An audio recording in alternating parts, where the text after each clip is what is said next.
All right, all right, all right. Welcome, welcome, welcome, everybody. We've still got a few people joining us. Good to see you here. Good to be here with you. I hope you're having a good weekend wherever in the world you are.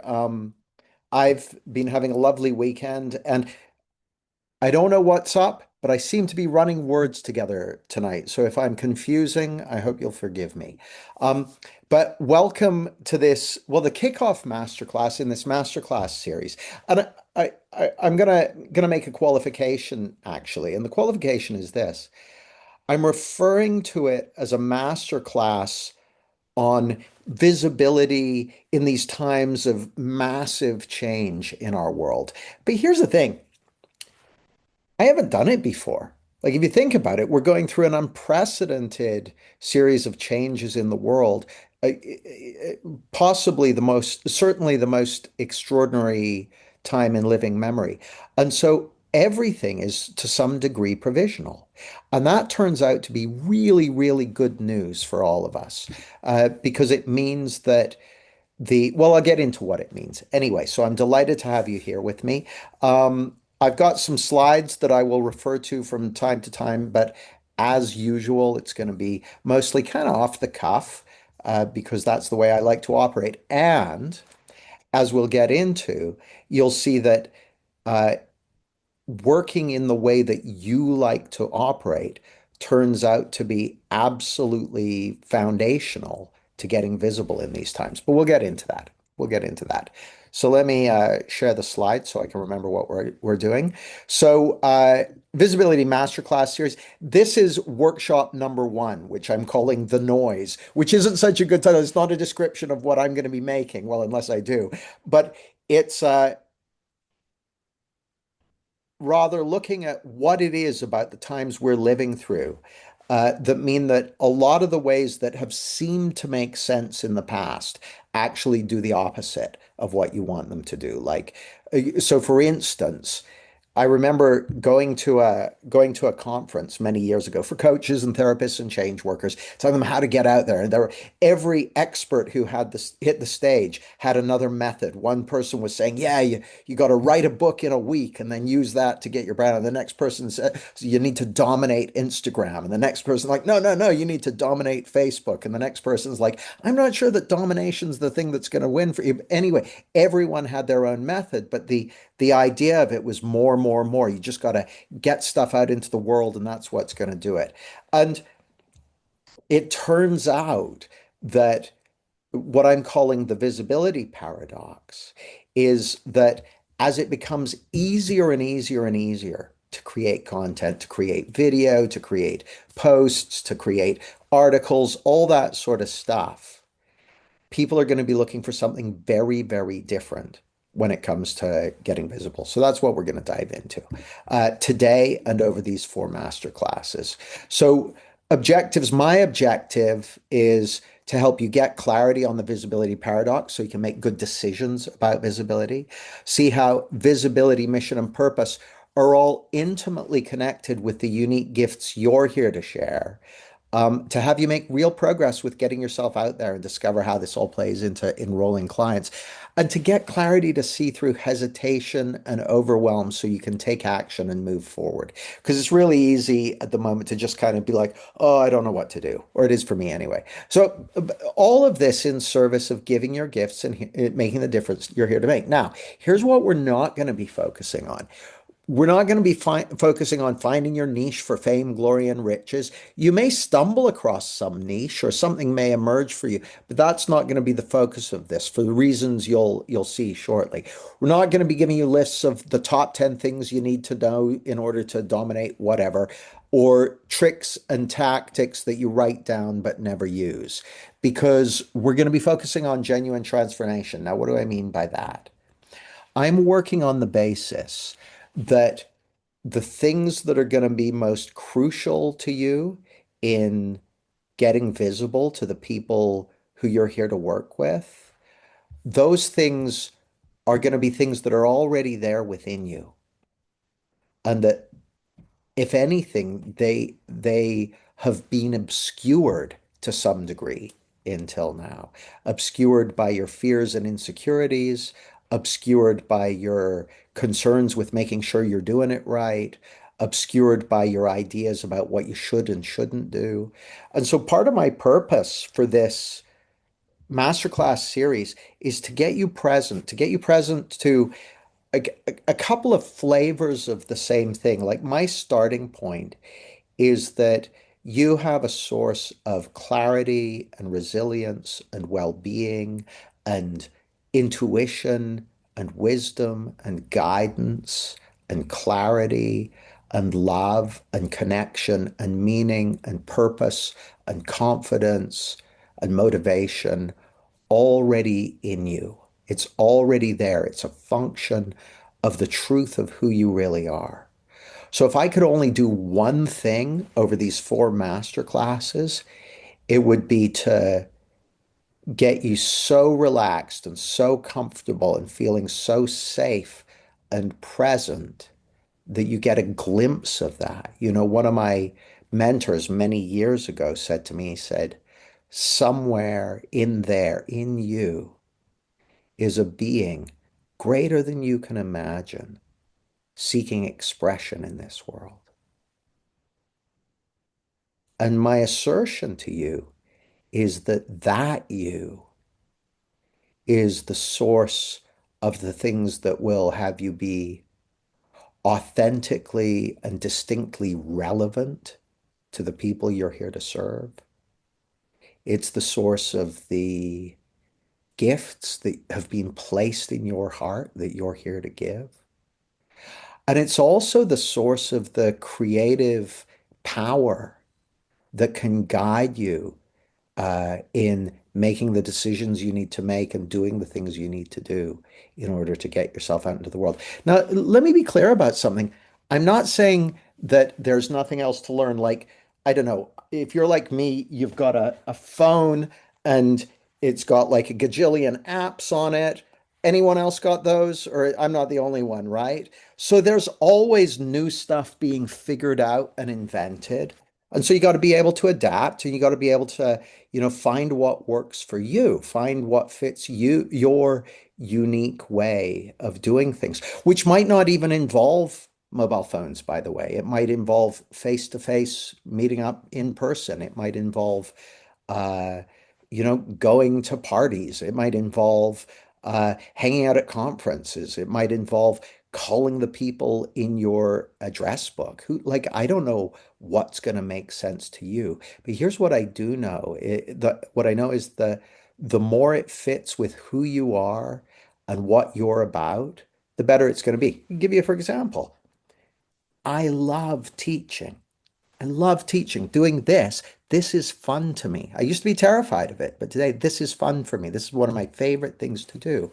So the more that my activities for being visible to the people I'm here to serve are like something I love doing, the better. Because then it's easy to do. It comes across as natural because it's natural. It comes across as authentic because it's authentic. It takes no extra effort to do it.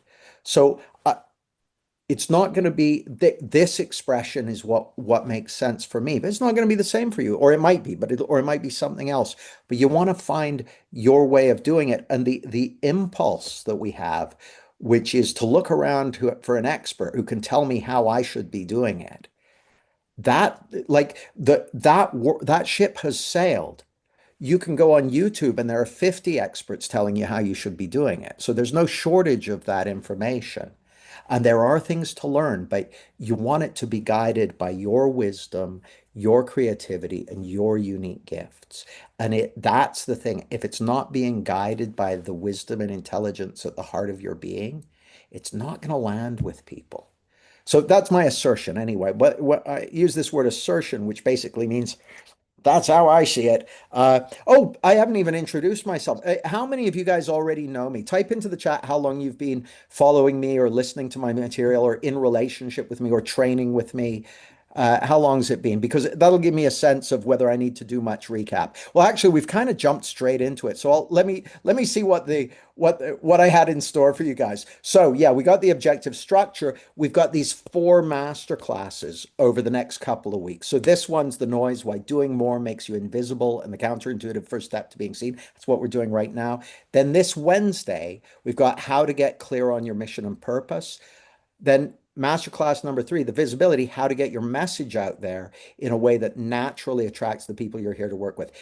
Masterclass number two, the signal. Signal is going to be crucial to all of this. I'll talk about it a little bit today, but we'll really dive into signal on Wednesday.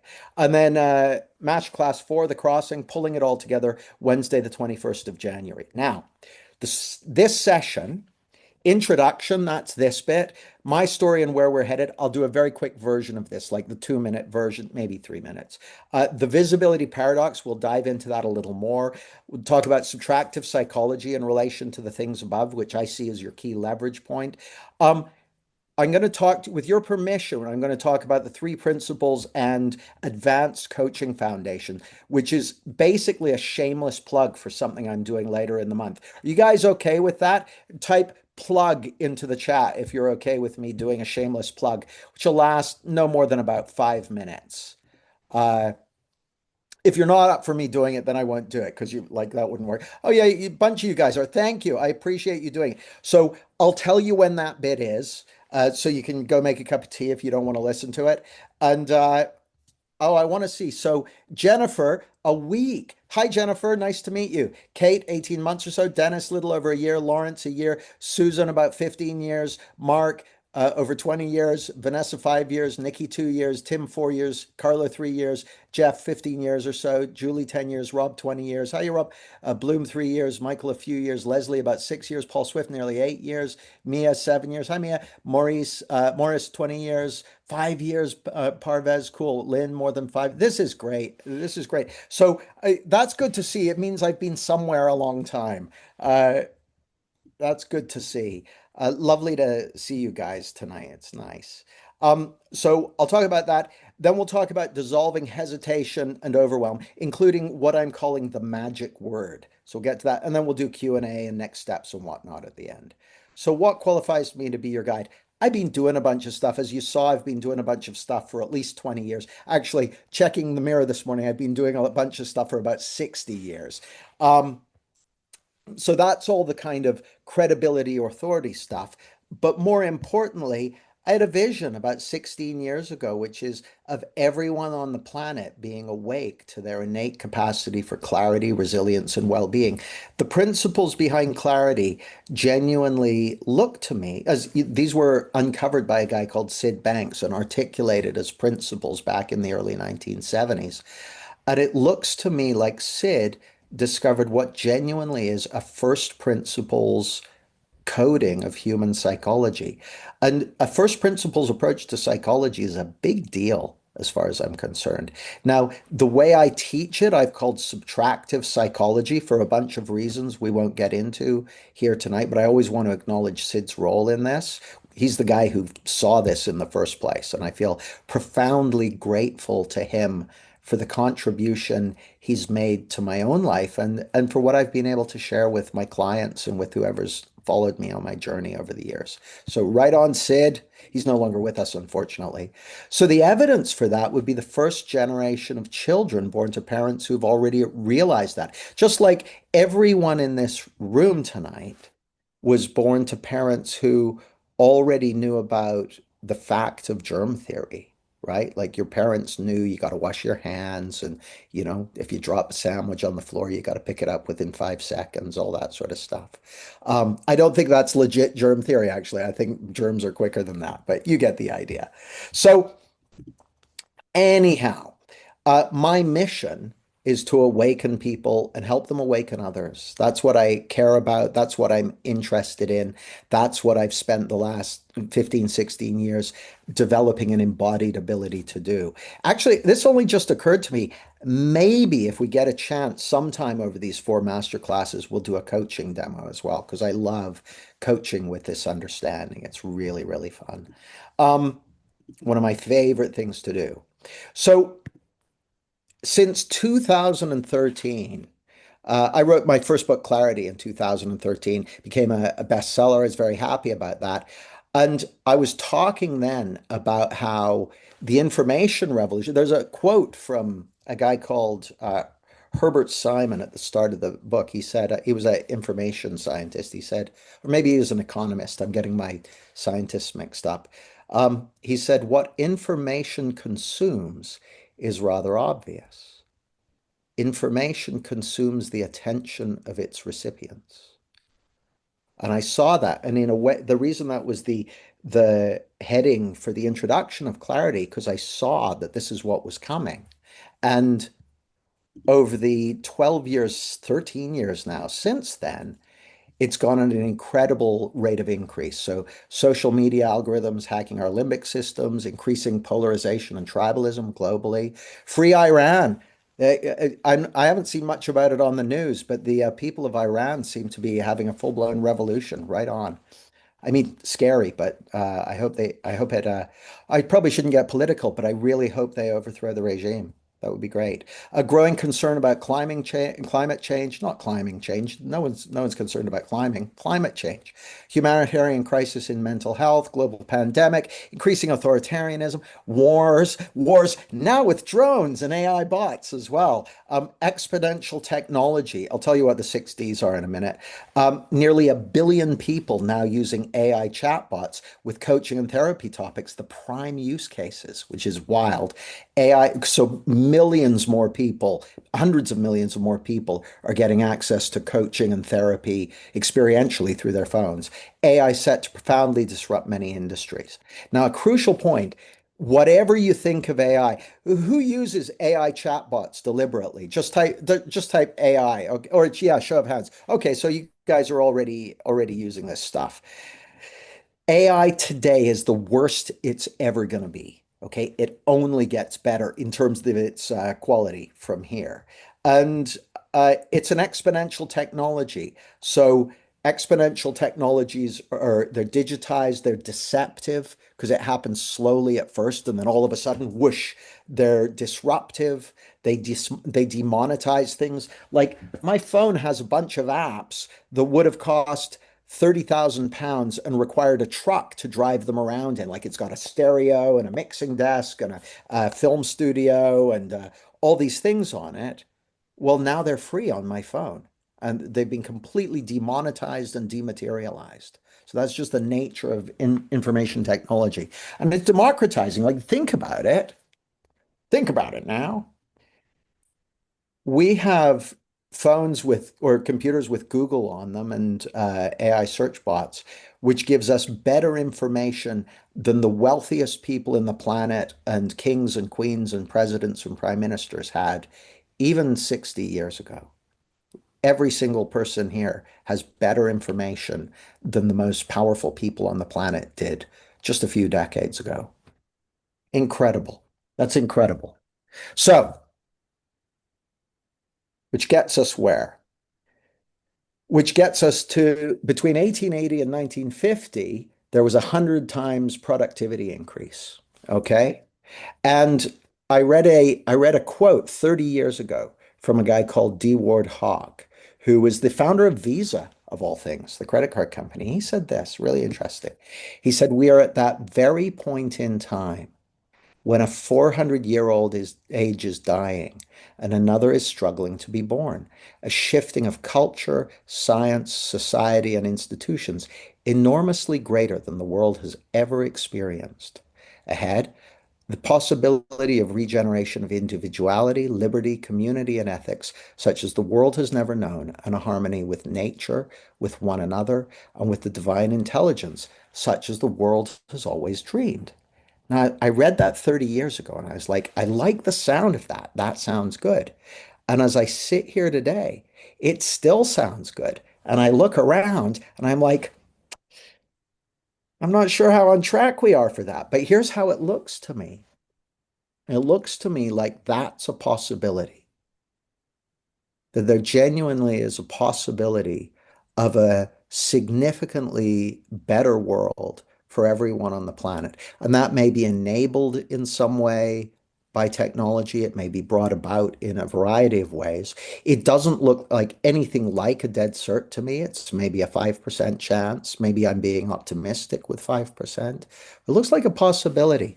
And my guess is that the fact, if I was to ask you what first sparked your interest in coaching or in transformational change or in the principles, you would have a story to tell about that.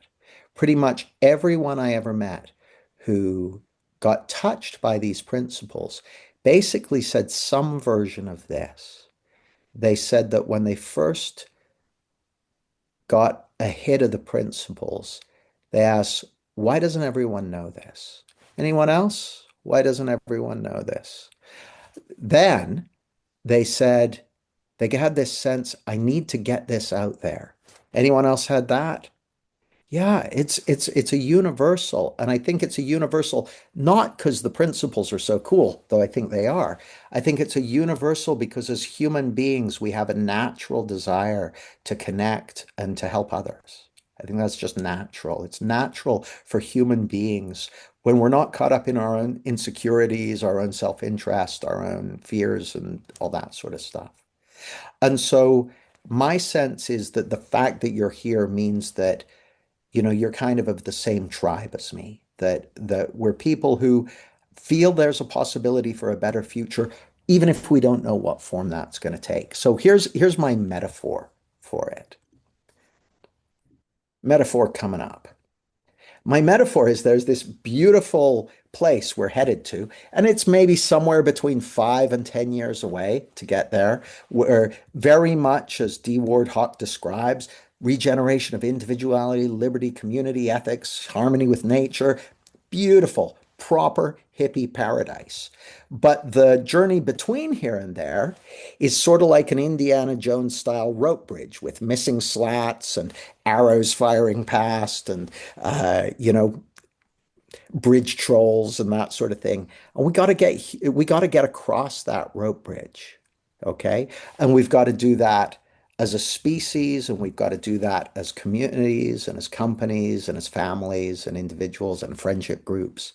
We got to get across that rope bridge. Now it's a metaphor, obviously. Yeah, thanks for clearing that up, Jamie. I wasn't sure if I needed to get my bridge skills happening. But yeah, it's a metaphor. But it seems to me that the period of time we're heading into is it's going to be somewhat sketchy, and so we're going to need things like resilience. We're going to need to be able to keep our bearings. We're going to need to be able to keep our hearts open even when things get scary. We're going to need creativity. We're going to need intuition. We're going to need uh, all our natural resourcefulness. And not only are we going to need it, but other people are going to need it. Like if my instincts are correct and the data I'm seeing is correct, AI is going to drive a cart and horses through white collar work. And there are going to be a lot of people who are suddenly in an analogous situation to what happened with blue collar work in the USA when all the jobs got exported to China. Because the way to think about it with AI is it's not that the work's getting exported to China, it's that there's this other continent that's just been discovered with 100 million PhDs on it, all willing to work for like $1 a week. So that's AI, right? So white collar is going to get decimated. And there are going to be a lot of people who suddenly are looking for meaning and purpose in their life. And everyone here has something to contribute to that world where people suddenly need more community, where they need to deal with change at times that are difficult or challenging. Everyone here has something to give to that world. So, where does that get us? Oh, that gets us to my story. That was my story and where we're headed. That was the quick version. Jesus, I got to hurry up. Visibility paradox. Okay, the problem is people are trying to get visible, doing all the right things, posting on Facebook or LinkedIn or doing all the stuff. But the harder you try to stand out, the more you sound like everyone else. And the more you try and find the right advice to do it, the more it sounds like everyone else. Can anyone relate to that, or have I miscalibrated? Okay, lots of hands going up. Okay, so what's the solution? Great question, Jamie. Here's what I consider. Oops, sorry, that's not what I meant to share. Uh, There we go. The solution is to understand the issue. You're not failing. You're already standing on a rope bridge between two worlds. In the old world, tactics, formulas, content, calendar, all the stuff that people taught us to do, it no longer works. Your instinct when you're not visible enough is often to add. But my suggestion is that in the world we're moving into, see, human beings, we've evolved for millions of years. We have built-in bullshit detectors.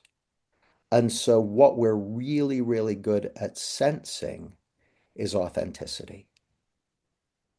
And I'll give you a definition of visibility in a few minutes that's going to be very relevant in relation to this, because what people sense for is authenticity, honesty, clarity of their signal. Now, when I use this word signal, like I said, we'll go into that more on Wednesday. But if you look at many of the artists and performers who are famous, they have such a clear and distinct signal. Same with comedians. They'll have a very clear and distinct signal. Painters as well. You'll look at their work and instantly know who it's by. And how signal looks to me is it's an emanation from the heart of your being. So I'm going to share a model with you. My beloved Emma McDevitt came up with this, and I find it really, really useful for talking about this stuff.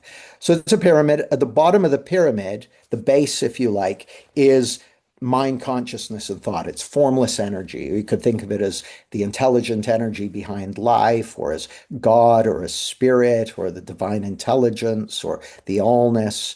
Uh, that's at the base, and you could think of it as pure consciousness, and it's a universal principle. It's everywhere all at once throughout known and unknown space.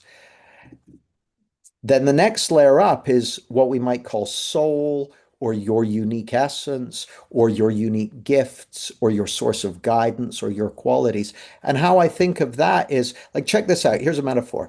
Most of you are sitting down right now. Now, the reason you can sit down without being strapped to your chair is because there's this thing called gravity.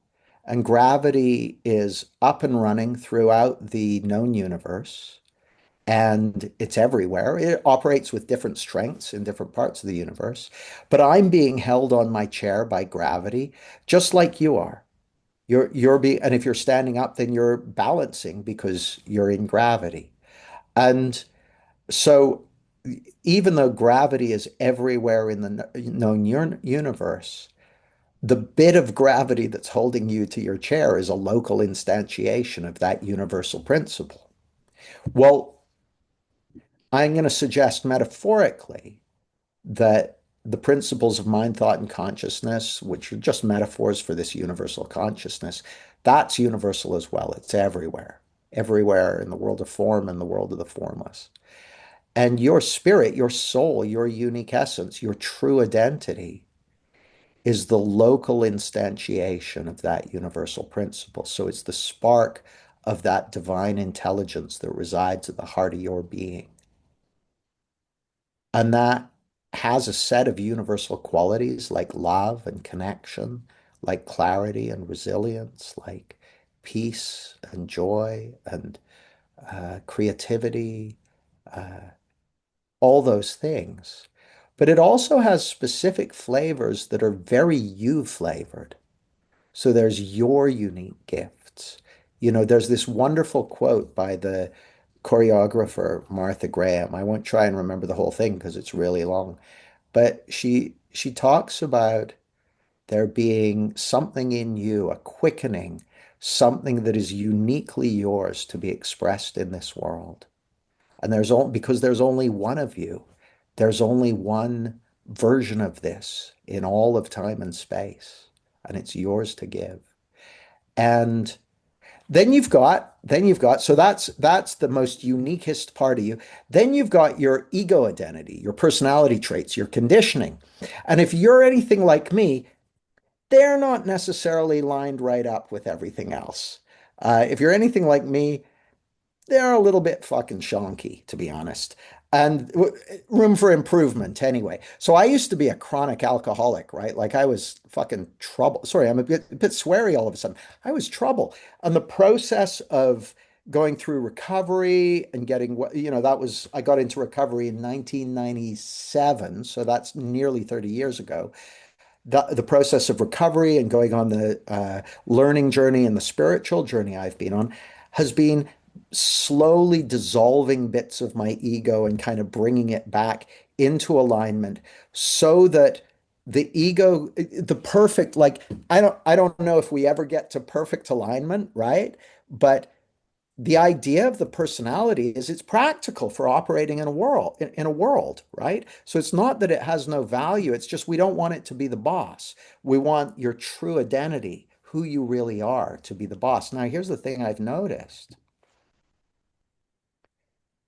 Your ego, your personality, your conditioning, it only knows about the past. It only knows what's happened. It doesn't know anything about the future. It doesn't know anything about what's coming. It only knows about what has happened. And it's an idea of you. It's not you. It's an idea of you that you've been working on for a few decades. You've been putting a lot of work into it. Me too. Me too. It's not who you are. And your true identity, on the other hand, which you might think of as your heart, your spirit, your intuition, your soul, your unique essence, it knows the future. It knows what's coming, right? And so there's this wonderful quote by Steve Jobs, who I love the quote. Jobs was, don't want to speak ill of the dead, but he was apparently something of an asshole. But this quote nailed it. And he said, above all, have the courage to follow your heart and your intuition. They somehow already know what you truly want to become. Everything else is secondary. And the more time I spend exploring all this stuff, the more I see that he was onto something. Oh, someone's unmuted themselves. Let me see if I can track down the culprit. We've got a culprit. I'm excited. I'm excited. I haven't done any detective work in a while. It's and tonight is no different. I can't see who it is, so we'll just let him carry on. Um, so yeah, the idea that you want to bring your ego into your conditioning into alignment with your gifts, so it's in service of your gifts rather than being at the mercy, your gifts being at the mercy of them. And so we'll go more into that when we talk about mission and purpose. But I really wanted to touch on that because my assertion to you is that the stuff that's going to have you cut through all the noise, that's going to have people connect with you and go, I want to work with that person, is going to be your unique gifts. Because here's the thing. Well, I'll tell you something kind of interesting. Check this out. I give you a new definition of visibility. Check this out. So I think it's an easier way to think about visibility. A, who do you want to be visible to? Okay. But B is important. Who do you want to make themselves visible to you? And C, for what purpose? So I'll give you an example. Some time back when I still had hair, I was invited on Sky Sports Live to discuss a bunch of stuff about sports performance and psychology and that sort of thing. And that was going out to 5.5 million people. That's a lot of people watch that. So that's, for me, that's max visibility, right? I'm very visible to a bunch of people. But the only person who was visible to me was the two people interviewing me and maybe a cameraman. So it's a very asymmetric kind of visibility. A few weeks later, oh, I've lost my Zoom thingy. Just a second. There we go. A few weeks later, I was speaking at the London Coaches and Therapists group to 40 or 50 coaches and therapists who were interested in my work. And I was doing coaching demos at the front of the room. It was kind of wild, actually. The first coaching demo I did was with a woman called Viva. And Viva and I had never met before. She comes up to the front of the room and I say, "What do you want?" Which is kind of my opening question. And she says, "I want to feel connected. I don't really feel connected to anyone or anything." And I go, "Oh." And I asked her a question. I can't remember what it was. And then she and I suddenly, like that, fell into the deepest connection. Just so deep, so rich. And we sat there in silence. And every couple of minutes, because I'm sitting in silence with this woman at the front of a room with 40, 50 people in it. And every minute or so, I'd just check. I'd go, "Should I say something?" And just this voice in my head went, "Shh." I go, "Okay." Then after 10 minutes, she looks at me, tears in her eyes, and says, "So that's it? It's all love?" And I'm like, "You got it." She says, "Thank you very much." And half the people in the room were like, "That was amazing." And half the people in the room were like, "What the fuck was that?" But she said it changed her life. I interviewed her later and she said her experience of it was like my soul was talking to her soul, right? So anyway,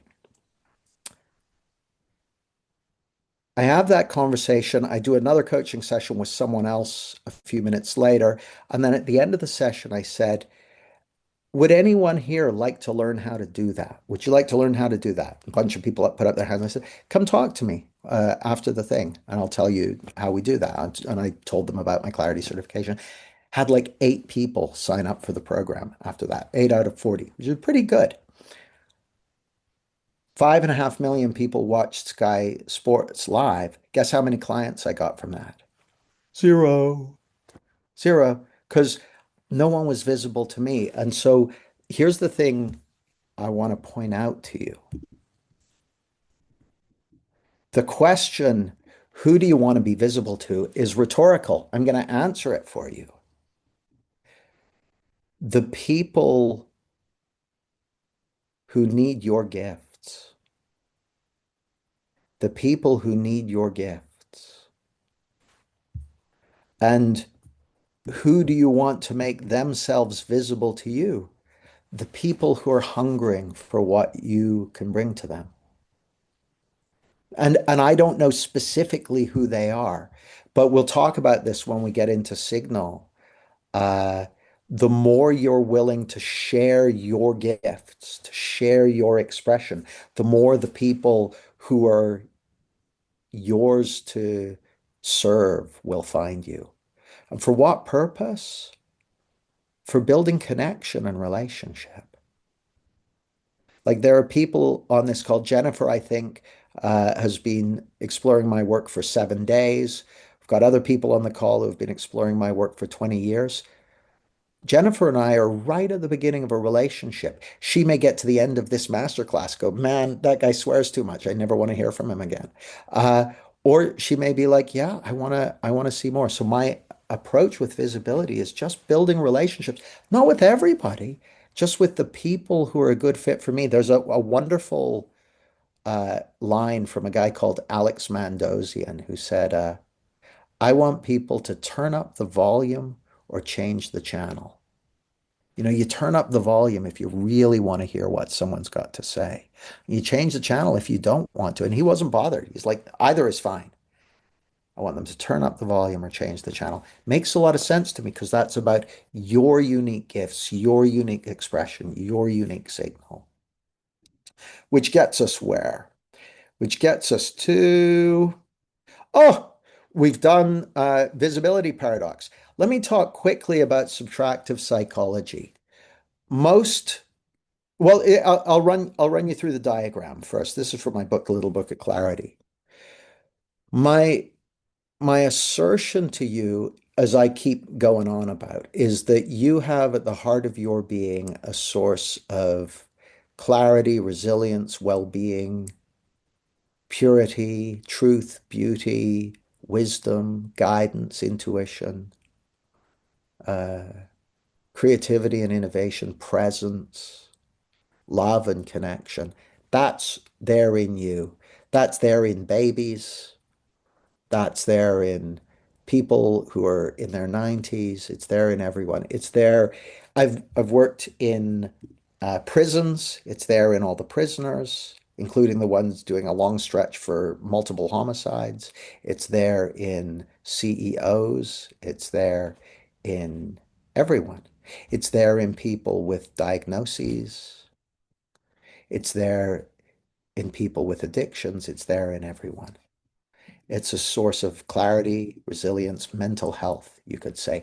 It's a source of realization and transformation. So everyone has that capacity. And then everyone has X amount of contaminated thinking arising from what I call the outside in misunderstanding, the mistaken belief that our experience is coming from other than the moment. Okay. And so that's why you'll sometimes hear me say that the most valuable things a person can learn are how experience is created. How is our moment-to-moment experience created? I'll give you a hint. It's created through the principle of thought taking form in the moment, brought to life by consciousness. That's it. You start getting eyes for that. It'll change your life. And if you're lucky, it'll pop you into a realization of who you really are. See, while we've got, hands and noses and faces and driver's licenses and all that sort of stuff, that's not who you really are. Who you really are. See, there's a way in which that self, the what we might call the outer self, that's the ego identity. That's the you that you see in the mirror each day or that you look at on the screen and go, yeah, that's me for sure. I'd recognize those eyes anywhere. Um, that's your outer self, but that's not who you are. Like if you're anything like me, you've watched that outer self get lines on it and grow older, maybe even put on some weight, that sort of thing. Well, that's not who you are. Who you are is your inner self. Who you really are is your inner self. And the reason it's so profoundly liberating to know that is that's the source of all security and truth and peace and freedom. It comes from within. It comes from within. Anthony, go ahead. Oh, okay, don't go ahead. It's all good. Uh, Mr. Ian Selby has joined us. Ian, I was about to tell a story about you, and then I didn't, and now here you are. Maybe I summoned you. Um, so, which gets us where? My assertion is that both in terms of getting present to what you truly care about, and in terms of uh, getting out of overwhelm, getting unstuck and on track, the key is understanding how your experience is created. Because what I find again and again and again is that when people start to wake up to that, how their experience is created and who they really are, they start finding themselves able to do things that used to scare them, that used to be difficult, that used to be challenging. So, on with the show. Let's not go through that. We don't have time for that. Da da da da da da da. We've talked about subtractive psychology. We'll keep coming back to subtractive psychology because it's intimately related to this. For now, I'm just going to say that's a leverage point. That's why we're coming back to it. It's a massive leverage point. So next is the shameless plug, 5 minutes max. So I'm going to suggest that one of the most valuable things you can do is recognize the power of who you truly are and what you've got going for you. Like, who here, by a show of hands, has had insights into the principles, realizations that have made a difference to them? Okay, whatever you've seen already that's made a difference to you is going to be valuable to other people. While I've got all kinds of things you can do to learn more and get better at it and that sort of thing, what you've already seen is of value. And even if you and I never see each other again, I encourage you to go and share it with anyone who will listen to you, anyone who will hold still for you to listen to them and have them fall deeper into the experience of connection. because I got to tell you, that's one of the things that everyone on this planet is looking for. They want someone to listen to them. They want someone to feel their heart. They want to know that they're not alone. So whatever you've seen, I encourage you to start sharing it if you're not already doing so. So, uh, as we go across this rope bridge together, I realize that one of the things I want to do is to create a nourishing and responsive container for coaches to navigate and thrive through these very volatile times that we're living through over the next 4 or 5 years. Um, It's about staying close to the beautiful feeling. It's about being part of something, developing close relationships and lifelong friendships, a community of support and sharing best practice. We've got amazing guests in, a core of stability and support during these times, and a launch pad for growth. And it's also about staying close to the innovations my team and I are creating. And most of all, it's where I'm focusing my attention and service. And my rule of thumb for this, my background was in project management. And I just always had the sense it's better to be the one kind of riding the wave than it is to be the one getting hit by the wave. There's something that happens when you move from a passive orientation to an active orientation. There's a security that comes from knowing you're moving forward and taking action. So we've got a few things coming up in no particular order. I've lost my slides again. Uh, God damn it.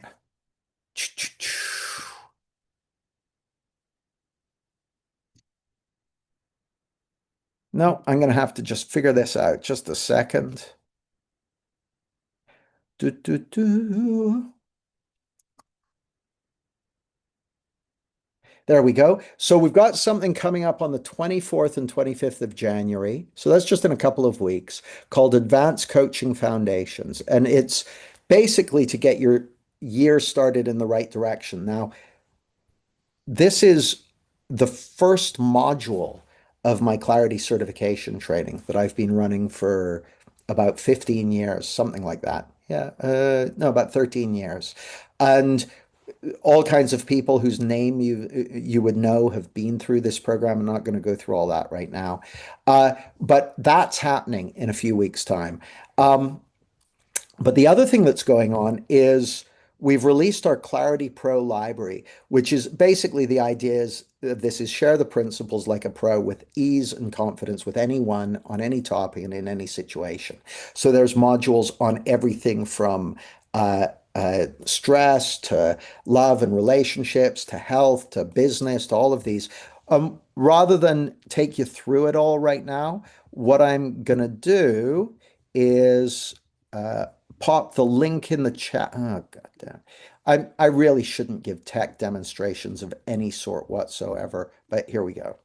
I'll pop the link in the chat just a sec, and you can look at it at your leisure.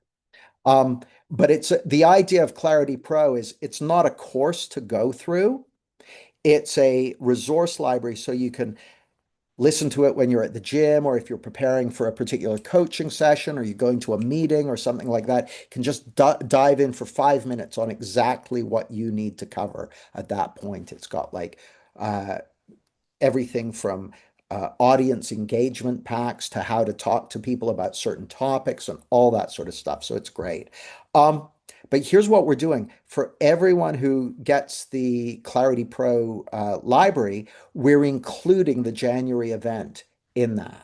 So basically, we want to kick off the year with an event. How many of you are already coming to that event in a few years, in a few weeks, in a few years? By show of hands. Okay, so a bunch of you. Brilliant. It's going to be fantastic. So everyone in our Clarity Coaches tribe is invited. All the people who are doing our Clarity certification training self-study program are invited. All the people who got products from us in the sale we had towards the end of last year are invited. If you're not in those three lists and you want to join us, it's going to be fantastic. We've basically made the Clarity Pro library price, cheap as chips, and we're including the event with it. So, and as usual, there's 100% money back guarantee and all that stuff. So if you want to join us, great. If you decide you don't like it or it's not your cup of tea, just tell us and we'll give you your money back. But we'd love you to be there. It's going to be fantastic. So that's all happening. So mark your diary. And yeah, I posted the link in the chat, which gets us to dissolving hesitation and overwhelm. So, a couple of quotes I like. This one you'll know from Margaret Mead.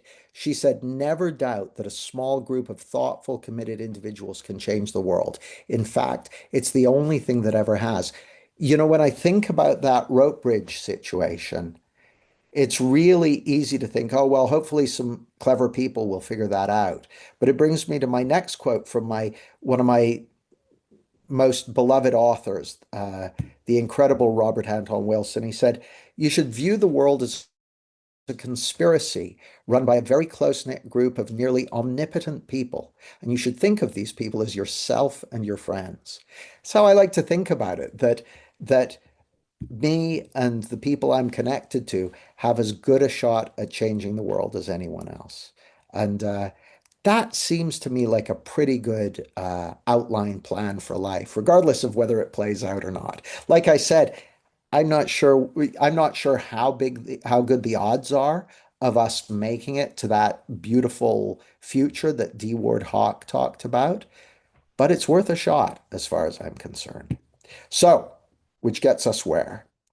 Which gets us to dissolving hesitation and overwhelm. The problem, there's all these opportunities and all these incredible tools, but what do you do? And it can be kind of overwhelming.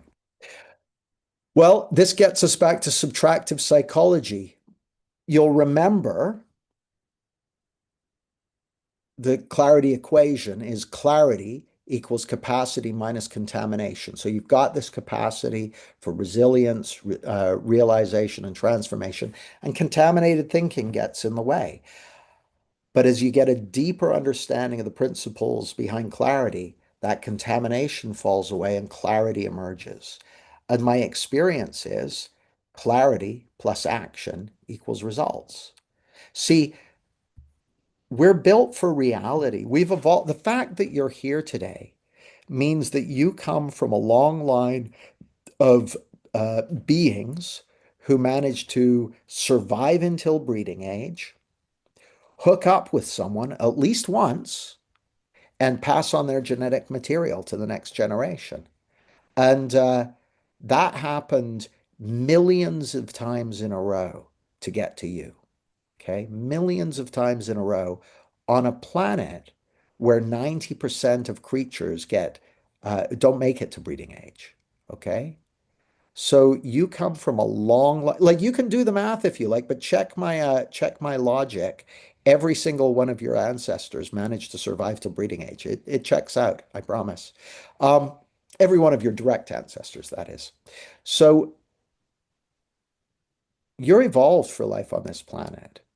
There is a creative expression of you that knows how to bring things into being in this world. And you're built for action. You're built for doing things, for trying things out, for experimenting. You know, I've got a simple model for testing things out. Would anyone like my testing model? Okay, it's a two-step model. Step one, have an idea. Step two, test it. And you want to do that as quickly as possible. You want the distance between have an idea and test it to be as short as possible. Because here's what you're going to find. If you have 100 ideas and you test them all out, you take the next step, whatever it is. Some of them aren't going to yield the desired results, right? But some of them will. And some of them will quicker than you thought. It's funny, there's this person, I won't name them, but I've been listening to their podcast for a long time. They're quite well-known podcaster, a lot of profile. And I had an idea, like, I'm going to reach out to them and make an offer to them about something. about something I wanted to talk to them about. I was like, man, they've got hundreds of thousands of followers. They don't know me from Adam. Why would they? I thought, well, I'll think about it. And I just took some time and I wrote quite a long and considered message. And then I went to their website to find out how to send it to them. Well, their website says, select what you want to nominate someone to appear on a podcast or do this, and then you could insert 200 characters. And I'm, well, that's no good. I'm not going to be able to tell them what I want to tell them in 200 characters. So I'm like, oh, what can I do? What can I do? I thought, oh, well, he's on X. He's on X. I'll tweak my message and I'll send it via X inbox and see what happens. Got back to me like half an hour later, and we're speaking later this month. So it's like, huh, you never know. You never know. Now, if you'd have asked me just before I hit send, how likely was it going to work out? Like, no, not very likely. Not very likely. Probably never hear from him. But it didn't matter. Didn't matter. Have an idea, test it. Have an idea, test it. Have an idea, test it. Bunch of stuff's going to happen. And here's the thing, you don't need to wait till you're confident enough to test it, because by doing these things, by experimenting, you will build confidence. So, the magic word that I promised I'd tell you is action. Action is the magic word. There's no point having clarity if you don't take action, right? Now, I love helping people get clarity, and that's where subtractive psychology comes in. Absolutely love it. But you got to take action. And if you take action, you'll be amazed at what happens. So, next steps, metaphorically, my assertion to you is we're already on the rope bridge. And so these are times when we need to ensure that the things that are going to help us individually and collectively might make our way across that rope bridge, that we have those available to us and have those around us. So uh, that's that bit. So next steps. Masterclass 2 is on Wednesday night. Masterclass 3 is this Friday.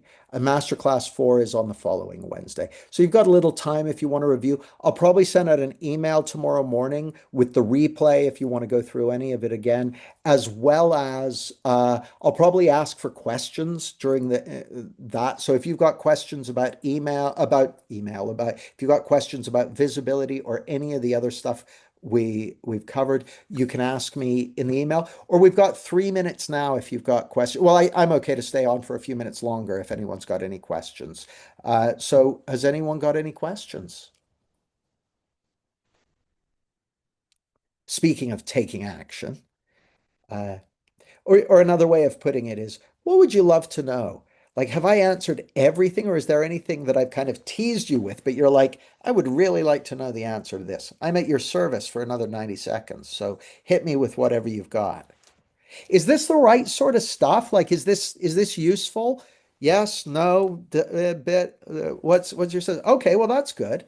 That's good. Sometimes I'll be saying this stuff, and then I'm like, oh, it's sort of like showing a cat a card trick. Everyone's kind of looking at me like that. So, uh, okay, well, let's call it there.